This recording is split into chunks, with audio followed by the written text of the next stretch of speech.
old heart impacts past painful scars. In fact, I blast tasteful bars and pass. I back up my actions. Fact, don't ask, grab reactions. Jacked attack with every word, then act with class as they hear me snap. I got nothing to lose, cause I fought and felt the bruise. Now I'm not the one confused. Call the shots and they produce. I ain't lost, I'm finally loose. Pick a new silver excuse. I need the views to boost me to a new abuse of being used. Everybody wants a piece now. Y'all can rest in peace now. You're dead to me, so peace out. Remember, you're discreet out. Get ready for defeat now. Alrighty. Hello everybody. This is Kirusho here, and let us begin. We had Izuki Midoriya. She and her allies.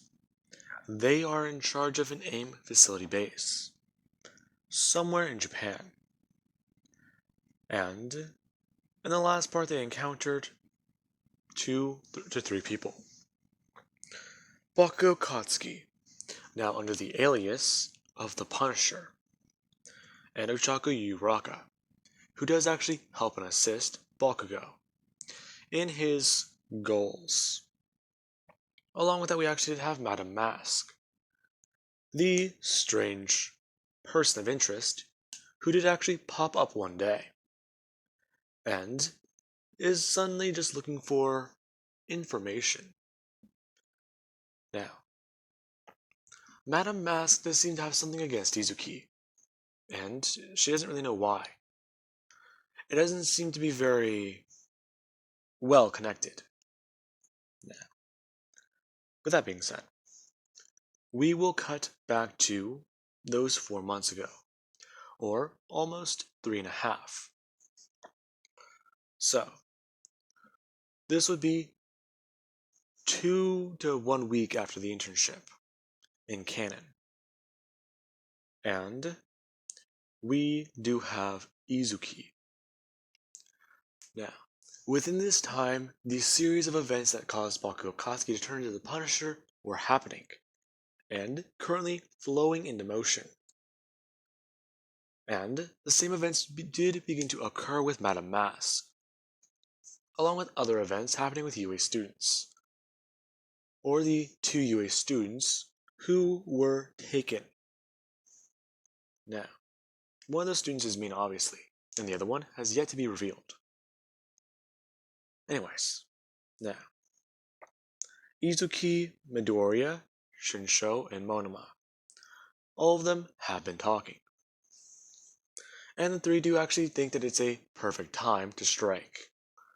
They've been able to somewhat get their arsenal back up and going again. And this time, they did have to go a bit more outside the law. They actually did hack into ATMs and take money, and actually buy the weapons off of these people. Now, they were quite surprised to see these 3, vigilantes, actually buying weapons. And it did seem to be quite peculiar. Now, one man did want to charge them double. However, Shinsho simply just stated that he will use his quirk and rip both of his arms off if he tries to do so. He will then proceed to beat him to death with them. To which, the guy was basically about to piss himself. Now, the guy just sold the weapons at a standard rate, and they all did walk away from the encounter with a very, very large arsenal. And the men walked away, not only scared out of their minds, but with a hefty amount of money. Now then, with that being said, we do have back over at the airfield, where Izuki, she is currently helping Monoma. Both these 2 using their strength to actually push the helicopter out. And Izuki actually beginning to ask Monoma a series of questions about those enhancers, asking him if they affect him in any negative way. Monoma explaining that as far as he knows, as he's pushing the helicopter, that they have not done so yet. He's trained with them and used them for a very long time. Along with that, he also does have some of the standardized tech that they did actually equip people with his facility with, even though a lot of them didn't really survive procedures. Talking about how his facility and another one did actually see those two as the top ones within Japan, going on to state that the Winter Soldier can attest to that. Now, Izuki does actually begin to learn about this little beef, or somewhat competition, between the Winter Soldier and Taskmaster, learning about how their facilities apparently caused death matches, just to test out progress, where they should have been isolating themselves and keeping their project under keen supervision. They were doing the exact opposite. They were boasting about their prowess, about anything they could do, how much they can enhance the human body, how much stronger they can make a person, and how superior they can make a quirk. And that's whenever the death matches began. And it just became a series of, once a month, the two facilities would meet up at a secure location, and opponents were supposed to fight each other. One day, someone began to grow strong against Monoma's quirk, or the Winter Soldier's quirk. And that's whenever the boosting project did actually begin to happen. The way they've all been mentally manipulated, it has left a permanent scar on them. And anytime someone tries to mess with them that way again, it becomes less effective. Him going to state something before Monoma, well, not Monoma, Shinsho, he actually does fire off a shotgun blast and catch their attention. Shinsho stating that that's ancient history, and that they actually do need to leave, as he does actually eject the shell from the shotgun. Now, Izuki just asks him if he's insane. Somebody could have heard that blast. Him then looking around to the forest. The only people who would have heard that blast would be out hunting, and even then, who the hell is going to come to an airfield and expect to see a helicopter or that in general? Him actually getting a bit more aggressive with Izuki, as they actually do all pile into the helicopter and leave with their captive. Now, the captive, they actually do begin talking with him and instructing him about certain things. And this amount of time the information they have gotten from him has all been good.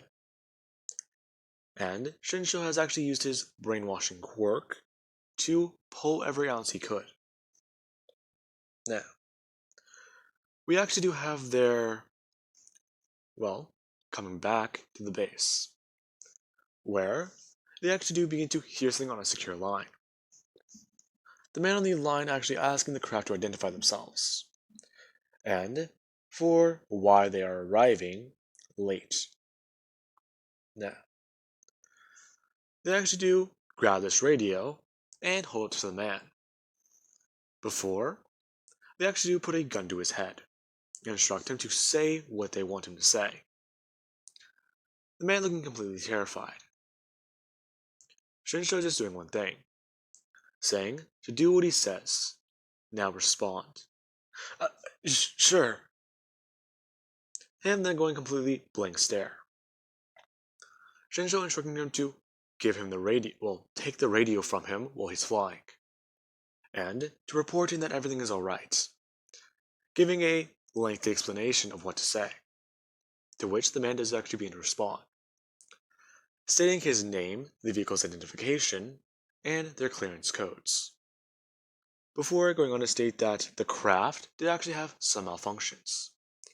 Him and his team were left stranded and their radio equipment were busted, most likely due to an attack from the Winter Soldier, the Black Widow, and possibly the man that they identify as Taskmaster.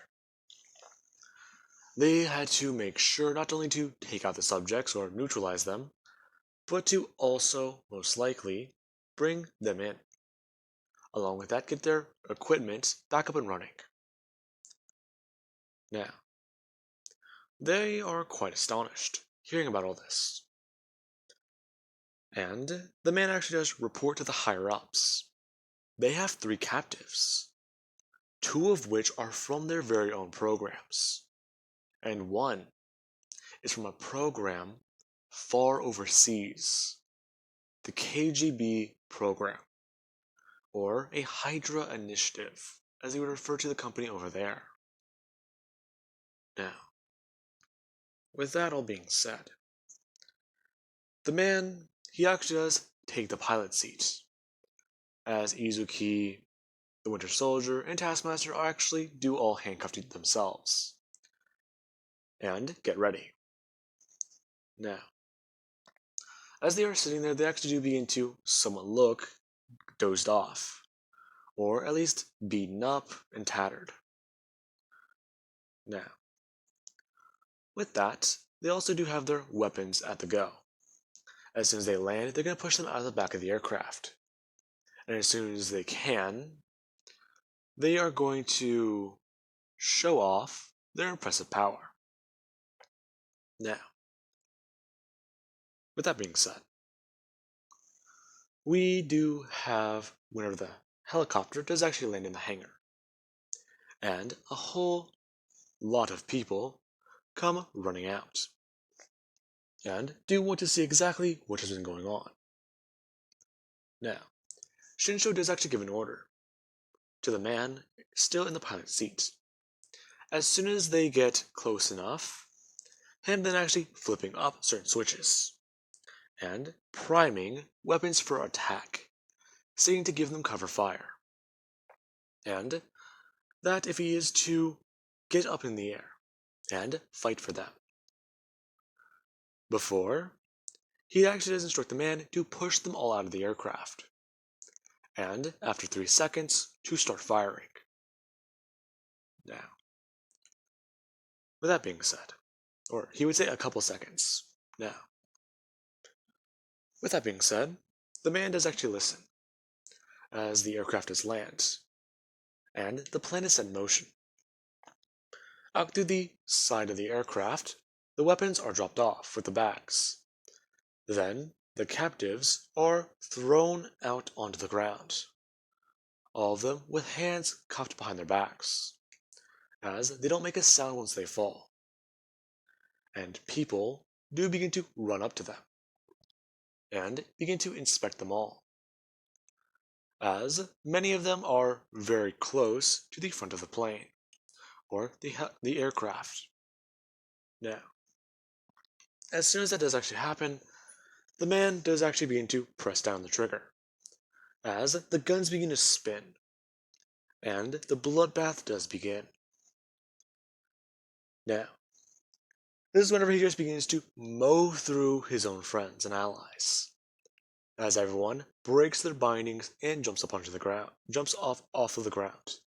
Izuki immediately just throwing herself onto her feet, as with her hands behind her back, she grabs a bag, and quickly goes sprinting for cover, getting into cover and then simply just breaking her bonds, before opening the bag and actually getting her weapons.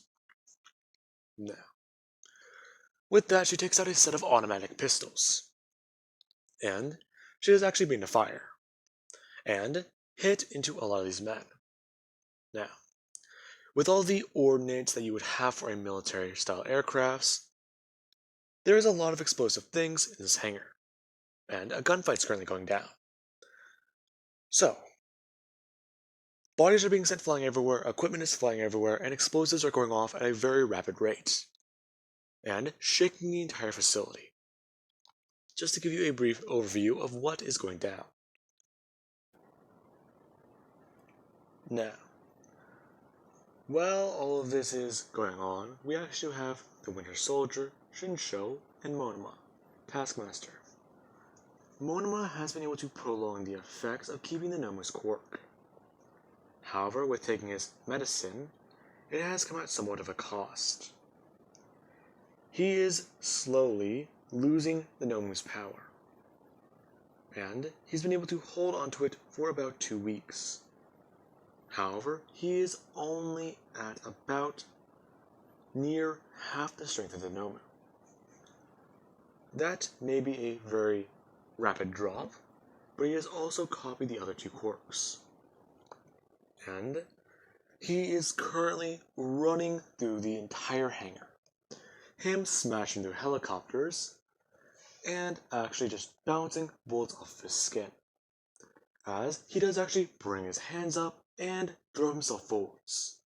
Using his momentum, he just kicks straight through the wall and blows open the doors to the hangar. As Izuki does actually watch them take off running. These two are going directly for the comm system within the base. They are going to figure out a way to make sure not to make these people schedule for backup. Shinsho might be able to use his quirk. And if he's able to, then Izuki is going to have to wait for a signal. And it's going to be very... what's the best way to say it? Shocking, you could say. Now, Izuki does actually mean to hold off everyone within the hangar, as she actually does bring her bag up, looking within it. Her pulling out several different weapons, and actually making sure they are all loaded. Her throwing two LMGs directly onto the container that she's behind, as she does actually grab several grenades. Her bundling them up, as she actually does hold on to them, grabbing as many pins as she can, as she just pulls them. As soon as she pulls them, she just throws the things behind her as she does actually hold on to the grenades. And she counts for 2 seconds, throwing them all overhead as they fly straight towards the enemies. Now, a few of them are able to make contact with the ground before exploding. And Izuki, she actually did get what she wanted. The wall of explosions to stop the bullets. Her quickly just throwing herself up and onto the guns. As with both of her hands, she just begins to start pulling the trigger. Now, she's basically firing 2 fully automatic weapons with 200 round magazines. As she's aiming for anything explosive within this base. And you actually do watch her begin to fire and strike multiple explosives and some important looking crates.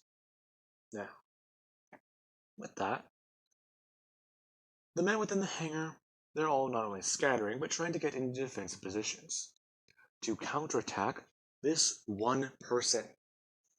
Now, Izuki, she simply runs out of ammo. Her switching off and continuing to fire until she's out of ammo as well. And she does actually realize that the bullets have stopped flying. As she actually does pull up her screen and bring it up to look overhead, looking to see multiple enemies rushing her with what looks like to be blunt instruments or weapons. They look somewhat advanced, and Izuki does actually notice electricity coming off of one of the weapons. Her actually getting up and running forwards. Before, she simply just does grab onto one of the helicopter blades of a helicopter that is still on the ground and not manned. And she's able to fling herself up and around. And before she does actually land behind the men, as she is up in the air, she does bring up both of her hands and fire 2 grappling hooks, being able to grab both the men in the back as she does actually cross her arms. And the 2 actually do get sent flying into each other. And Izuki, she actually does begin to retract her hooks.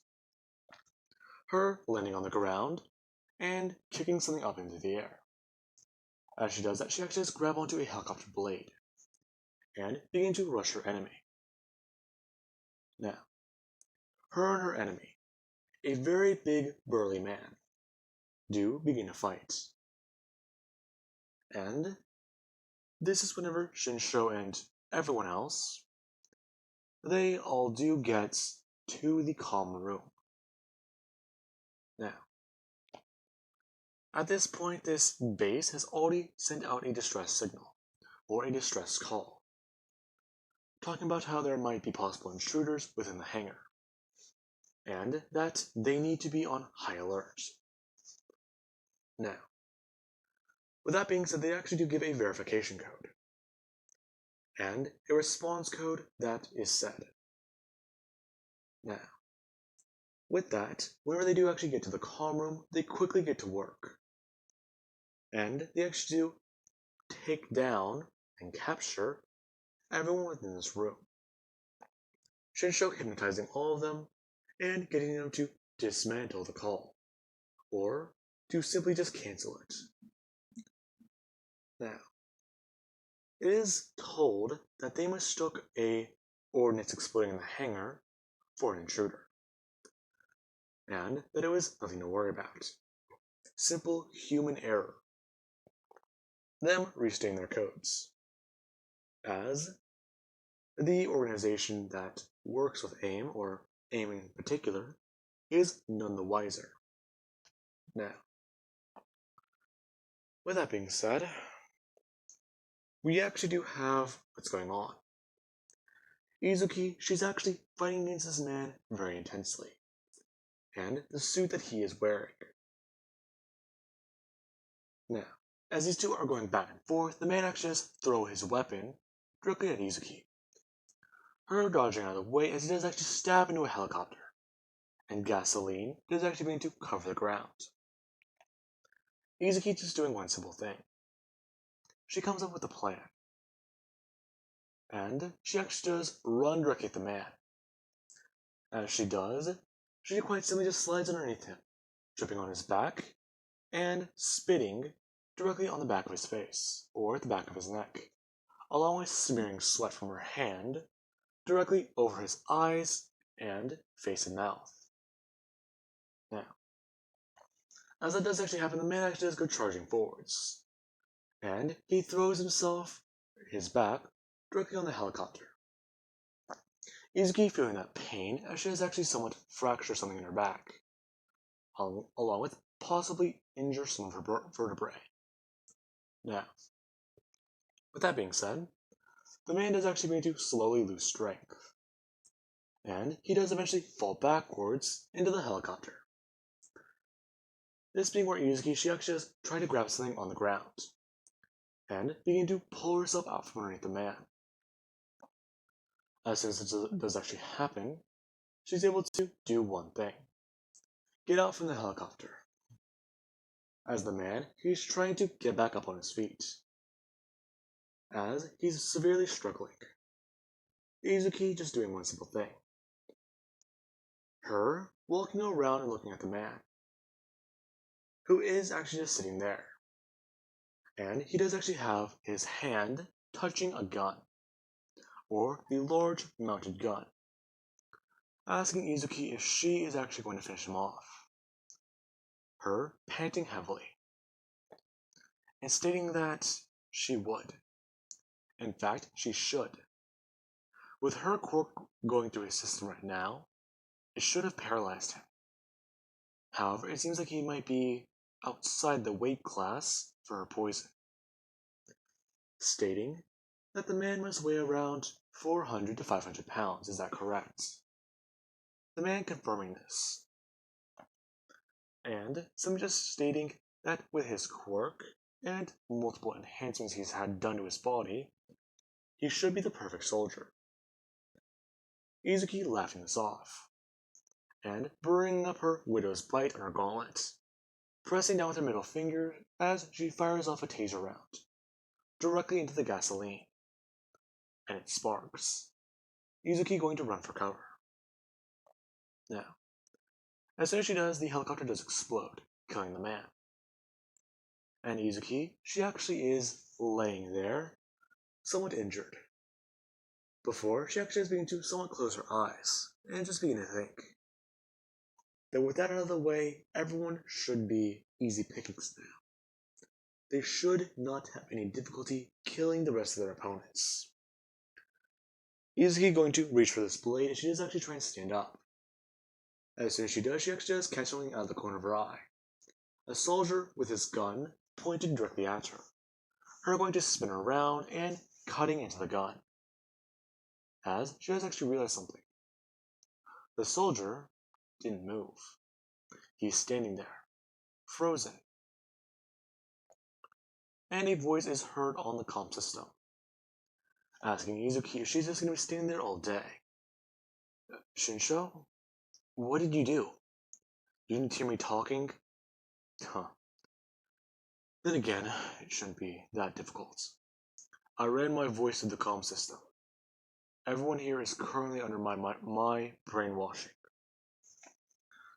And well, Shinsho ordering the men to simply just follow his orders, clean up, and take them all to a part of the base they cannot escape from, and that all these scientists must gather within this area. Now, a lot of people do actually begin to listen to their orders, and not even question it. Men with bullet wounds and very bad injuries making their way with the other soldiers. Yuzuki watching all of this. Those men should be in intense pain. This brainwashing of his must be very powerful. However, why wasn't she affected? This posing a very big question to her. If Shinsho can brainwash someone by talking to them, can he activate it by himself? Or is it just a thing he does without realizing it? Her thinking that question is going to make her brain hurt. Now, with that, they have liberated the base for AIM, and begin to question the scientist about experiments that they are all conducting, and getting information out of them all. Now then, with that being said, I do hope you guys enjoyed, and have an amazing night. Catch you guys in the next part.